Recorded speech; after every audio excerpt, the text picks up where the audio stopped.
Tras su reciente triunfo en las elecciones municipales, de las cuales no participó gran parte de la oposición, en Venezuela el presidente Nicolás Maduro se prepara para lo que va a ser su candidatura para las elecciones presidenciales del año que viene, 2018. Vemos un informe.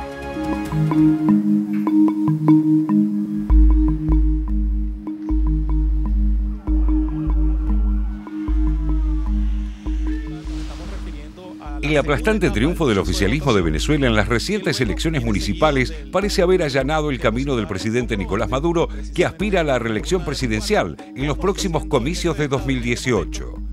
A horas del cierre de las urnas, el presidente Maduro aseguró que el oficialismo ganó 305 de las 335 alcaldías y además la gobernación del estado de Zulia, por lo que el chavismo controla ahora el 92% de los municipios. Pero el oficialismo no tuvo competencia, ya que el acto eleccionario fue desconocido por las principales fuerzas opositoras, entre ellas Primero Justicia de Enrique Capriles, Voluntad Popular de Leopoldo López y Acción Democrática de Henry Ramos Aliub, las que no participaron, denunciando irregularidades en las elecciones regionales del 15 de octubre. Esos líderes llamaron a la abstención y la participación disminuyó en un 11,6% en comparación con los comicios regionales, en los que el chavismo ganó 18 de las 23 gobernaciones del país. No estuve de acuerdo ni a votar porque ya no le creo nada político de ningún bando, ni de la derecha ni de la izquierda. Ya estoy obstinado de esta situación y esto no se resuelve con elecciones. Primero tenemos que salir del problema que tenemos económico y social de ahora, no sé cómo, y después si quiere que se tiren al ruedo los políticos. En este momento tan problemático que está viviendo el país y necesita la participación de todos. Nada hacemos con quedarnos en la casa. Creo que hubo poca asistencia, o sea, poca asistencia de la gente a ir a votar. O sea, no fue algo masivo, no sé si era de esperarse o no, pero el gobierno ganó todo. Luego de las municipales, Maduro advirtió a la treintena de alcaldes opositores elegidos de la obligatoriedad de jurar ante la constituyente, amenazando con inhabilitar a aquellos partidos opositores que no participaron. Su instrucción será acatada por Delcy Rodríguez, presidenta de la constituyente, quien adelantó que prepara una revisión de este tema en el Pleno.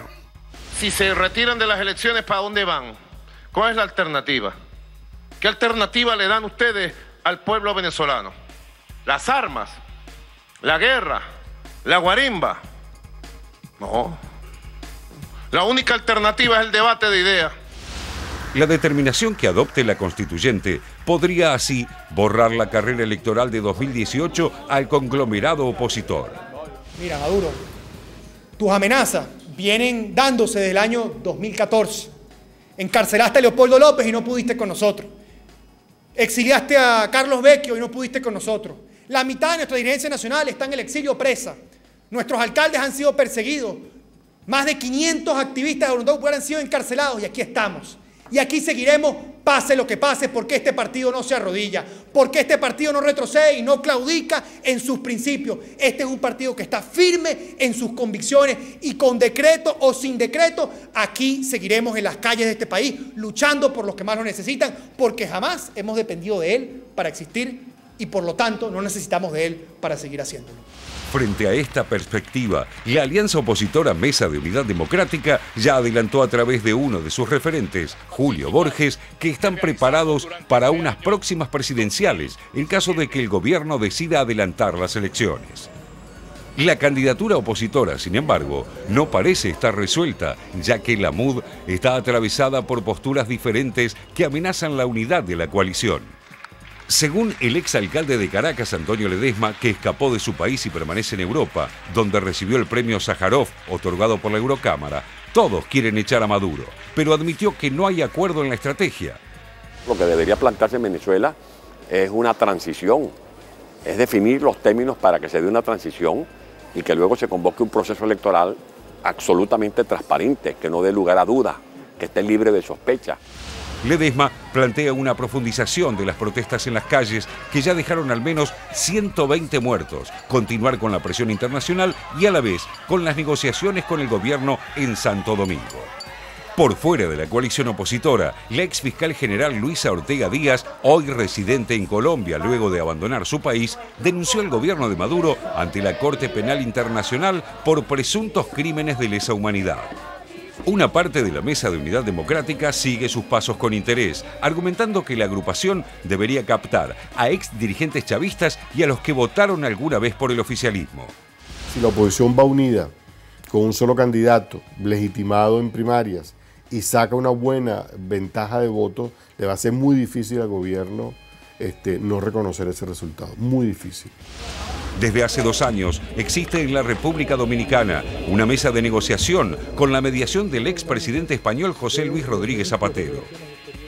El gobierno y la oposición han reiterado la firme voluntad de avanzar a un acuerdo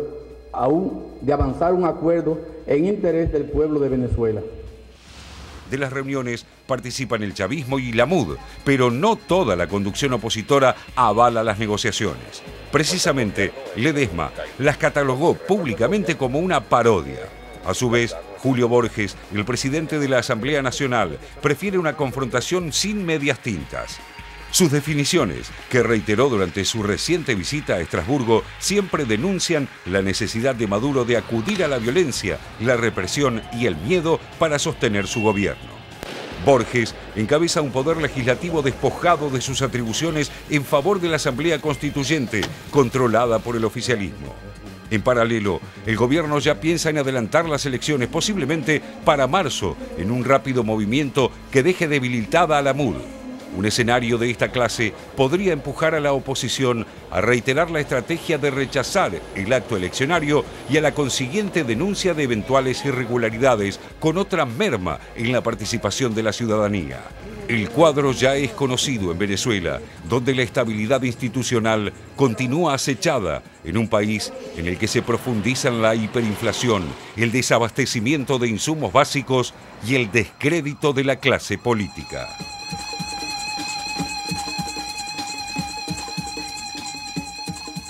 La verdad que si hace un par de meses nomás uno hubiera imaginado estar haciendo un informe como este y hablando de lo que vamos a hablar ahora, hubiéramos dicho, no, es imposible, de ninguna manera. Sin embargo, se consiguió, a partir del llamado a la Asamblea Constituyente, el presidente Maduro, el chavismo, consiguió doblegar a la oposición, al menos por ahora. ¿Está en una encerrona la oposición? Se lo preguntamos a Nathanson.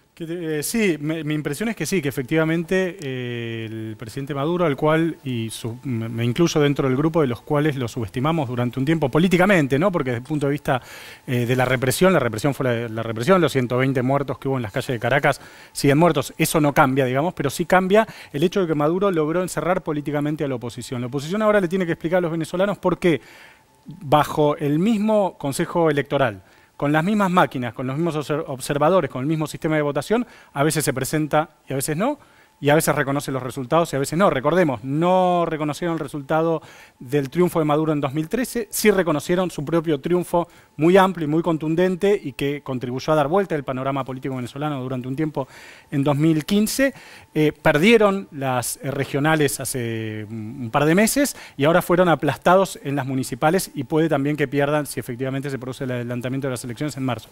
Quiero decir, la oposición está en una situación muy, muy compleja. Sí, porque está la Asamblea Constituyente en el medio, en donde cada vez que, digamos, hay un triunfo, el que gane una alcaldía o el que gane una gobernación tiene que ir a jurar y reconocerla. Sí, efectivamente, ¿no? Tiene que ir a jurar ahí y reconocer la Asamblea Constituyente. Pero digo, desde el punto de vista de los resultados, digamos. Sí. La oposición, hay momentos, hay elecciones en las cuales los reconoce, elecciones en las cuales se presenta y otras en las que no. En las elecciones de la semana pasada, en la mayor parte de los municipios no hubo candidatos opositores, hubo algunos candidatos independientes, hubo algunos candidatos chavistas disidentes, pero ni Primero Justicia, ni Un Nuevo Tiempo, ni Acción Democrática se presentaron en la mayoría de los municipios. Y esto produce una especie de sensación de déjà vu del 2005. Claro. Si te acordás, después del golpe contra Chávez del 2002 y del paro petrolero, el lockout petrolero, como cada uno quiera llamarle, del 2004, la oposición no se presentó en las parlamentarias del 2005, el chavismo se quedó con toda la Asamblea Legislativa y logró un dominio político de Venezuela durante un montón de años. Pavimentaron el camino. Efectivamente, a la reelección de Chávez y demás.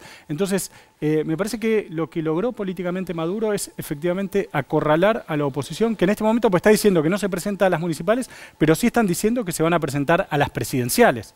con, insisto, el mismo Consejo Electoral, las mismas máquinas y los mismos observadores. Sí, de todos modos eso también hay que ver si se les permite presentarse, porque también hay determinados argumentos que están esgrimiendo desde el oficialismo para decir no se presentaron a estas, no se van a poder presentar a las presidenciales, ¿no? Sí, efectivamente, un escenario que evidentemente cambió y mucho a favor del gobierno, del oficialismo, pero esto creo que tenía que ver con algo que también analizábamos en el momento más caliente, más difícil de Venezuela, donde era absolutamente todo impredecible, sí. Que era los problemas internos que tenía la oposición, es decir, una oposición que tenía un objetivo común, que era derrocar a Maduro, pero no tenía un proyecto ni una propuesta clara, y mucho menos unificadora.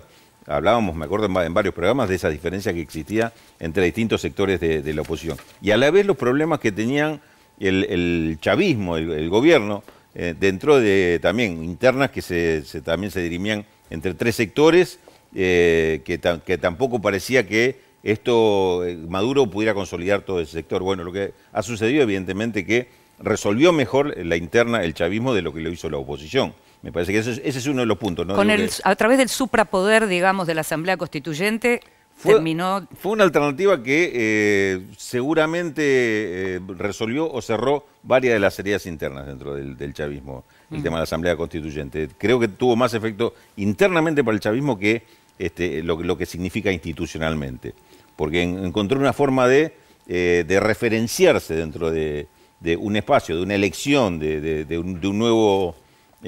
una nueva institución que no tenía hasta ahí el chavismo. Y por otra parte, es evidente, recién lo que describía José, marca las claras, estas diferencias, estas idas y vueltas que tiene la oposición, que no termina de resolver, es un poco el camino. Es decir, hace pocos meses se reclamaban elecciones anticipadas, ahora frente a la propuesta de elección anticipada, dice no, si la anticipan no nos presentamos. Bueno, digamos, la encerrona es múltiple para la oposición. Tal cual, dentro de y de una posición además, que veíamos demasiado jugada a la alternativa externa, que la solución viniera Por supuesto, todo eso lo vimos durante todo el tiempo y también coincidimos en lo que es la encerrona, pero convengamos que si hay un suprapoder ante el cual, si uno se presenta efectivamente, lo está reconociendo, que es lo que no quieren hacer, la encerrona es múltiple. O sea, la hicieron bien.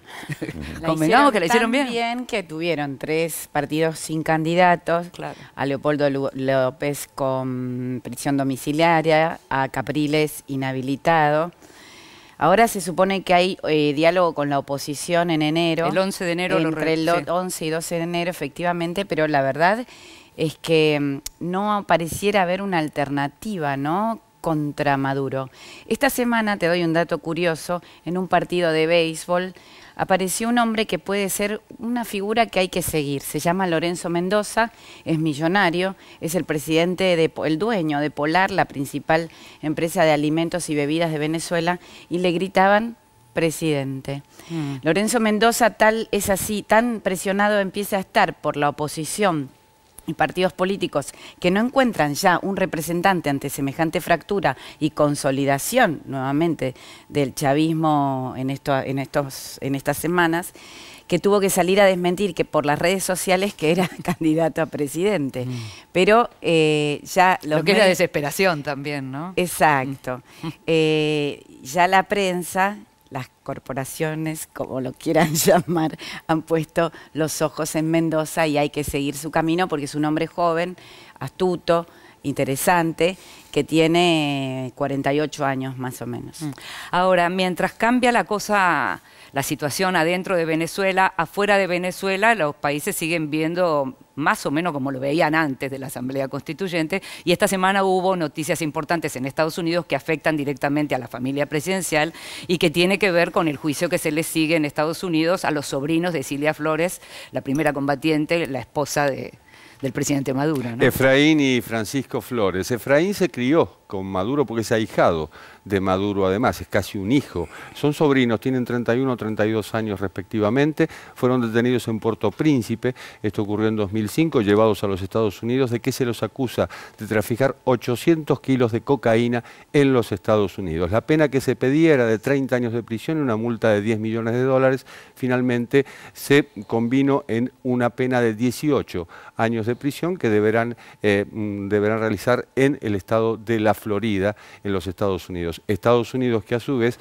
recordemos, ha aplicado sanciones individuales contra miembros del régimen de Venezuela, en especial contra el vicepresidente, al que acusa también de ser narcotraficante. Un dato que trascendió es que durante la lectura de la sentencia, los chicos lloraban, los muchachos lloraban, pidieron perdón en algún momento. Esto trascendió, digamos, no lo podemos comprobar, hay fuentes que aseguran que fue así, como admitiendo, de lo que se los responsabiliza, y al mismo tiempo los abogados jugaron una carta en donde no son narcotraficantes, sino que son chicos que quisieron hacer dinero rápido. Tienen 31 y 32 años respectivamente. No son tan chicos. No son tan chicos.